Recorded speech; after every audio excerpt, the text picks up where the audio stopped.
Hello friends, welcome back. ഇപ്പോൾ നമ്മൾ already ടാഗുകളെ കുറിച്ച് പഠിച്ചു കഴിഞ്ഞു. ഇനി ഈ ടാഗുകൾ ഇപ്പോൾ HTML tag, head tag, title tag, body ടാഗൊക്കെ നമ്മൾ പഠിച്ചതാണ്. അപ്പോൾ ഈ ടാഗുകളുടെ കൂടെ തന്നെ കുറച്ച് അതിൻ്റെ പ്രത്യേകതകളോട് കൂടി നമുക്കൊന്ന് ആഡ് ചെയ്ത് നോക്കിയാലോ. അപ്പോൾ അതിന് നമ്മൾ പറയുന്ന പേരാണ് ആട്രിബ്യൂട്ട്സ് എന്ന് പറയും. അപ്പോൾ HTML എന്നൊരു ടാഗിൻ്റെ ഒരു ആട്രിബ്യൂട്ടാണ് ഡയറക്ഷൻ, അതായത് DIR എന്ന കീവേഡ് കൊണ്ട് നമുക്ക് സൂചിപ്പിക്കാം ഡയറക്ഷൻ എന്നുള്ളത്. ഡയറക്ഷൻ എന്നുള്ളത് പറഞ്ഞു കഴിഞ്ഞാൽ നമ്മളിപ്പോൾ ചില ലാംഗ്വേജുകൾ, അതായത് ഇംഗ്ലീഷ് ലാംഗ്വേജ് ഒക്കെ ആണെങ്കിൽ നമ്മൾ എങ്ങനെ എഴുതുക, ലെഫ്റ്റിൽ നിന്ന് റൈറ്റിലേക്കാണ് എഴുതുക. അതായത് ലെഫ്റ്റ് ടു റൈറ്റ് ആണ് നമ്മൾ ഇംഗ്ലീഷ് ലാംഗ്വേജ് എഴുതുക. അതേപോലെ തന്നെ നമ്മളൊരു അറബിക് ലാംഗ്വേജസ് ആണെങ്കിലോ റൈറ്റിൽ നിന്ന് ലെഫ്റ്റിലേക്കാണ് എഴുതുക. അപ്പോൾ RTL, റൈറ്റ് ടു ലെഫ്റ്റ് ആണ് നമ്മൾ എഴുതുന്നത്. അപ്പോൾ ഡയറക്ഷൻ ഈക്വൽ ടു നമ്മൾ ഡബിൾ കോട്ട്സിൻ്റെ ഉള്ളിൽ LTR എന്ന് പറഞ്ഞു കഴിഞ്ഞാൽ ലെഫ്റ്റ് ടു റൈറ്റ് എന്നാണ് അർത്ഥം. DIR ഈക്വൽ ടു ഡബിൾ കോട്ട്സിൻ്റെ ഉള്ളിൽ LTR എന്ന് ടൈപ്പ് ചെയ്ത് കഴിഞ്ഞ് കഴിഞ്ഞാൽ ലെഫ്റ്റ് ടു റൈറ്റ് ആണ് ഡയറക്ഷൻ എന്നാണ് സൂചിപ്പിക്കുന്നത്. അതായത് നമ്മൾ ആ എഴുതാൻ പോകുന്ന HTML ഡോക്യുമെൻറ്റിൻ്റെ ഡയറക്ഷൻ എന്ന് പറയുന്നത് ലെഫ്റ്റിൽ നിന്ന് റൈറ്റിലേക്കാണ്. അപ്പോൾ നമ്മളൊരു അറബിക് ലാംഗ്വേജ് ഒക്കെയാണ് യൂസ് ചെയ്യുന്നതെങ്കിലോ നമ്മൾ റൈറ്റ് ടു ലെഫ്റ്റ്, അതിന് RTL, റൈറ്റ് ടു ലെഫ്റ്റ് എന്നുള്ളതിന് RTL എന്നുള്ള കീവേഡ് യൂസ് ചെയ്യുന്നു. നമ്മളിവിടെ യൂസ് ചെയ്യുന്നത് ലെഫ്റ്റ് ടു റൈറ്റ് ആണ്, ലെഫ്റ്റിൽ നിന്ന് റൈറ്റിലേക്കാണ്, കാരണം ഇംഗ്ലീഷൊക്കെ അല്ലേ. അപ്പോൾ LTR ഡയറക്ഷൻ നമ്മൾ കൊടുക്കുകയാണ്. LTR ആണ് നമ്മൾ ഡയറക്ഷൻ എന്ന് പറയുന്നത്. DIR ഈക്വൽ ടു ഡബിൾ കോട്ട്സിൽ LTR. ഓക്കെ, അത് ഒന്നാമത്തെ ആട്രിബ്യൂട്ടാണ്. ഇനി നമ്മുടെ HTML എന്ന ടാഗിൻ്റെ തന്നെ രണ്ടാമത്തെ ഒരു ആട്രിബ്യൂട്ടാണ് ലാംഗ്വേജ് എന്ന് പറയുന്നത്. LANG, ലാംഗ്വേജ് എന്നുള്ളതിന് LANG എന്ന് യൂസ് ചെയ്യുന്നു. അതായത് ഇപ്പോൾ ചിലപ്പോൾ ഇംഗ്ലീഷ് ലാംഗ്വേജിലായിരിക്കും നമ്മൾ എഴുതുന്നത്, ചിലപ്പോൾ മലയാളത്തിലായിരിക്കും, ചിലപ്പോൾ വേറെ ഏതെങ്കിലും ഭാഷയിലായിരിക്കും. അപ്പോൾ ലാംഗ്വേജ് ഈക്വൽ ടു നമ്മൾ ഡബിൾ കോട്ട്സിൻ്റെ ഉള്ളിൽ തന്നെ EN എന്നാണ് നമ്മൾ വാല്യൂ കൊടുക്കുന്നതെങ്കിൽ അത് ഇംഗ്ലീഷിനെ സൂചിപ്പിക്കാനാണ്. ഇനി FR എന്ന് കൊടുക്കുകയാണെങ്കിലോ അത് ഫ്രഞ്ചിനെ സൂചിപ്പിക്കാനാണ്. ഇനി IT എന്ന് കൊടുക്കുകയാണെങ്കിലോ ഇറ്റാലിയനെ സൂചിപ്പിക്കുന്നു. അതേപോലെ ഓരോ ലാംഗ്വേജിനും അതിൻ്റേതായ കറസ്പോണ്ടിങ് കോഡുകളുണ്ട്. അപ്പോൾ അത് നമുക്ക് നെറ്റിൽ നോക്കി കിട്ടുന്നതാണ്. ഞാൻ പ്രത്യേകിച്ച് അതിനെക്കുറിച്ച് പറയുന്നില്ല. നമ്മൾ യൂസ് ചെയ്യുന്നത് ഇംഗ്ലീഷാണ്. അപ്പോൾ language LANG equal to double കോട്ട്സിൽ EN എന്ന് കൊടുക്കുന്നു. ഇനി ഞാനത് സേവ് ചെയ്യുന്നു. ഓക്കെ, നമുക്ക് പ്രത്യേകിച്ച് കാണാവുന്ന മാറ്റങ്ങളൊന്നും ഉണ്ടാവുന്നില്ല, കാരണം ലാംഗ്വേജ് സ്പെസിഫൈ ചെയ്തിട്ടുള്ളൂ. പ്രത്യേകിച്ച് അതിനകത്ത് കാണാവുന്ന മാറ്റങ്ങളൊന്നും ഉണ്ടാവില്ല. ഈ ആട്രിബ്യൂട്ട്സ് നമ്മൾ പറഞ്ഞു തന്നുള്ളൂ. ഈ ആട്രിബ്യൂട്ട്സ് ഇല്ലെങ്കിലും നമ്മുടെ HTML കോഡ് കറക്റ്റായിട്ട് വർക്ക് ചെയ്യും. പക്ഷേ എങ്കിലും ഇത് ഡിഫോൾട്ടാണ്. അതായത് ലെഫ്റ്റ് ടു റൈറ്റ് എന്നുള്ളതും ലാംഗ്വേജ് ഇംഗ്ലീഷ് എന്നുള്ളതും ഡിഫോൾട്ടായിട്ടുള്ള കാര്യങ്ങളാണ്. അപ്പോൾ നമ്മൾ HTML ടാഗിൻ്റെ രണ്ട് ആട്രിബ്യൂട്ട്സ് പറഞ്ഞു. ഇനി നമുക്ക് നമ്മുടെ ബോഡി ടാഗിൻ്റെ ആട്രിബ്യൂട്ട്സ് നോക്കിയാലോ. അപ്പോൾ ബോഡി ടാഗിൻ്റെ ആദ്യത്തെ ആട്രിബ്യൂട്ട് എന്ന് പറയുന്നത് BG കളർ, അതായത് ബാക്ക്ഗ്രൗണ്ട് കളർ എന്നുള്ളതിനെ സൂചിപ്പിക്കാനാണ്. നിങ്ങൾ HTML കളറിൻ്റെ സ്പെല്ലിംഗ് എഴുതുമ്പോൾ സാധാരണ നമ്മൾ ഇംഗ്ലീഷിൽ കളറിൻ്റെ സ്പെല്ലിംഗ് എഴുതുമ്പോൾ ചിലർ COLOUR എഴുതും, ചിലർ COLOR എഴുതും. അപ്പോൾ നമ്മൾ HTML എവിടെ ബാക്ക്ഗ്രൗണ്ട് കളർ അല്ലെങ്കിൽ എവിടെ കളർ യൂസ് ചെയ്യുന്നുണ്ടെങ്കിലും COLOR എന്ന് എഴുതാമുള്ളൂ, COLOUR എന്ന് എഴുതരുത്, അത് റോങ് ആണ്. അപ്പോൾ BG കളർ ഈക്വൽ ടു നമ്മുടെ ഡബിൾ കോട്ട്സിൻ്റെ ഉള്ളിൽ നമ്മൾ BG കളർ കൊടുത്തു കഴിഞ്ഞാൽ, അതായത് ഇപ്പോൾ ഒരു ബ്ലൂ എന്നുള്ളൊരു കളർ കൊടുക്കുകയാണെന്ന് വെച്ചു, എന്ത് സംഭവിക്കും? നമ്മുടെ ബോഡിയുടെ ബാക്ക്ഗ്രൗണ്ട് കളർ ബ്ലൂ ആയിട്ട് മാറും. അതായത് ഈ ബോഡിയുടെ BG കളർ എന്നുള്ള ആട്രിബ്യൂട്ട് ബാക്ക്ഗ്രൗണ്ട് കളറിനെ സ്പെസിഫൈ ചെയ്യും. അതായത് ആ ബോഡിയുടെ ബാക്ക്ഗ്രൗണ്ട് കളറിനെ ബ്ലൂ ആയിട്ട് മാറ്റും. ഇപ്പോൾ നമ്മൾ ഒന്ന് റിഫ്രഷ് ചെയ്ത് നോക്കി കഴിഞ്ഞാൽ, അതായത് ഇതൊന്ന് സേവ് ചെയ്തിട്ട് റിഫ്രഷ് ചെയ്ത് നോക്കി കഴിഞ്ഞാൽ നമുക്ക് മനസ്സിലാവും ബാക്ക്ഗ്രൗണ്ട് കളർ ബ്ലൂ ആയിട്ട് മാറി. അപ്പോൾ BG കളർ എന്നുള്ളത് ബാക്ക്ഗ്രൗണ്ട് കളർ സെറ്റ് ചെയ്യാൻ വേണ്ടിയിട്ടാണ്. ഇപ്പോൾ ബ്ലൂ എന്നുള്ള വാല്യൂ കൊടുത്തപ്പോൾ ബ്ലൂ ആയി മാറി. ഇനി ഞാൻ യെല്ലോ എന്ന വാല്യൂ കൊടുത്തു കഴിഞ്ഞാലോ, യെല്ലോ എന്ന വാല്യൂ കൊടുത്ത് സേവ് ചെയ്ത് റിഫ്രഷ് ചെയ്ത് കഴിഞ്ഞപ്പോൾ യെല്ലോ ആയിട്ട് മാറി. ഇനി നമുക്ക് ഒന്ന് ഈ യെല്ലോയും ബ്ലൂവും അതേപോലെ റെഡ്, അതേപോലെ ഒറ്റ പേരിൽ പറയാവുന്ന കളറുകളല്ലാതെ അതിൻ്റെ ഇടയ്ക്കുള്ള കളേഴ്സൊക്കെ ഇല്ലേ, അങ്ങനെയുള്ള കളറുകൾ വരുത്തണമെങ്കിൽ എന്ത് ചെയ്യണം? അതിനൊരു വഴി എന്ന് പറഞ്ഞു കഴിഞ്ഞാൽ, ഇപ്പോൾ നമ്മൾ ഈ കളറിൻ്റെ പേര് സ്പെസിഫൈ ചെയ്യുന്നതിന് പകരമായിട്ട് നമ്മൾ അതിൻ്റെ ഹെക്സാഡെസിമൽ വാല്യൂ സ്പെസിഫൈ ചെയ്താൽ മതി. ഹെക്സാഡെസിമൽ വാല്യൂ എന്താണെന്ന് വെച്ച് കഴിഞ്ഞാൽ, നമ്മൾ ഓരോ കളറിനും അതിൻ്റേതായിട്ടുള്ള ഒരു 6 ഡിജിറ്റ് ഹെക്സാ കോഡ് ഉണ്ട്. ആ കോഡ് നമ്മളിവിടെ ഈ കളറിന് പകരം കൊടുത്താൽ മതി.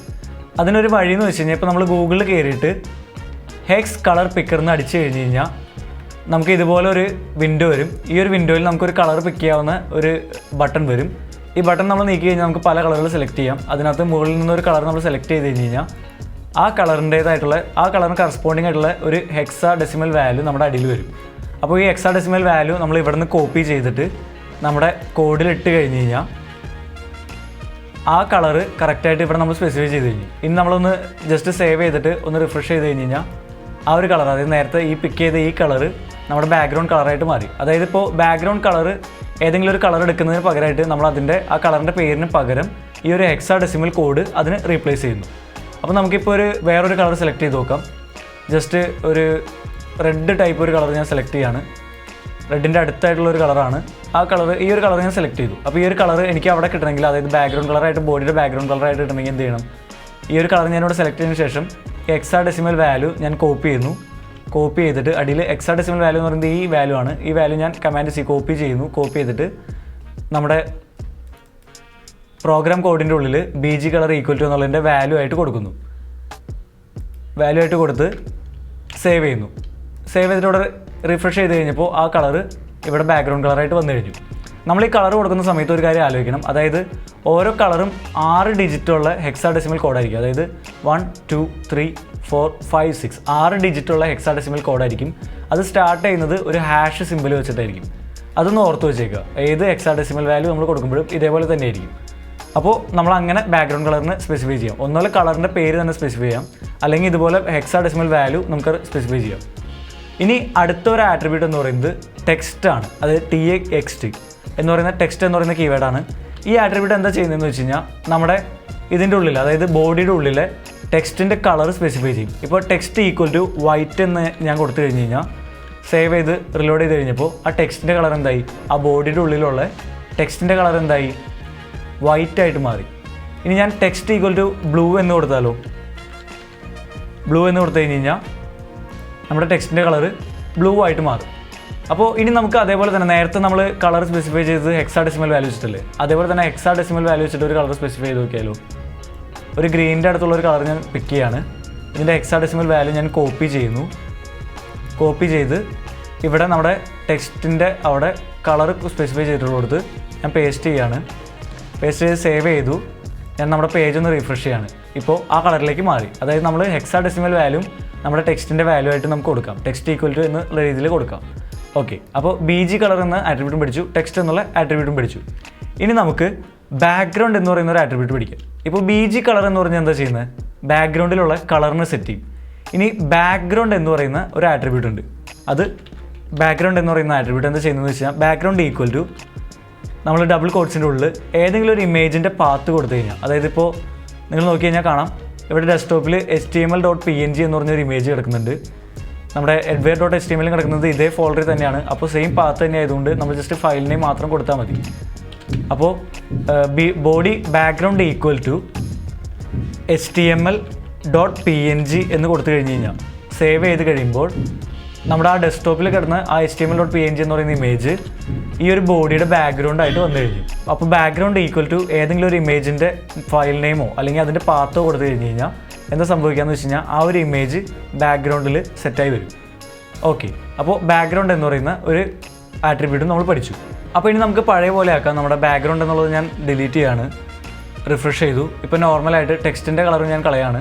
ഞാനിപ്പോൾ നമ്മുടെ ബോഡിയുടെ ആട്രിബ്യൂട്ട്സ് ഒക്കെ എടുത്ത് കളഞ്ഞു. ഇപ്പോൾ നോർമലായിട്ടുള്ള ഒരു ബോഡിയാണ്.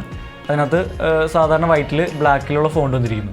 ഓക്കെ, ഇനി അടുത്തൊരു ആട്രിബ്യൂട്ട് എന്ന് വെച്ച് കഴിഞ്ഞാൽ ലെഫ്റ്റ് മാർജിനും ടോപ്പ് മാർജിനും, രണ്ട് ആട്രിബ്യൂട്ട്സ് ആണ്. ലെഫ്റ്റ് മാർജിൻ എന്ന് പറയുന്ന ഒരു ആട്രിബ്യൂട്ടും ടോപ്പ് മാർജിൻ എന്ന് പറയുന്ന ഒരു ആട്രിബ്യൂട്ടും.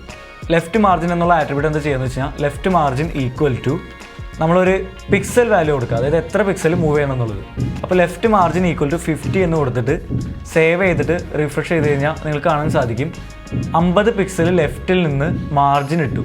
ഇനി ഈ മാർജിൻ്റെ ഇപ്പുറത്തേക്ക് മാത്രമാണ് നമ്മുടെ ടെക്സ്റ്റുകളും എന്തും പ്രിൻ്റ് ചെയ്യിക്കുള്ളൂ. അതായത് ആ ഒരു ബോഡിയുടെ ഉള്ളിൽ എവിടെ ടെക്സ്റ്റ് പ്രിൻ്റ് ചെയ്താലും ഈ ഒരു 50 പിക്സൽ മാറി ലെഫ്റ്റിൽ നിന്ന് മാറിയായിരിക്കും നമ്മൾ പ്രിൻ്റ് ചെയ്യുന്നത്. ഓക്കെ, അപ്പോൾ ലെഫ്റ്റ് മാർജിൻ ചെയ്യുന്നത് എന്താണെന്ന് നിങ്ങൾക്ക് മനസ്സിലായി.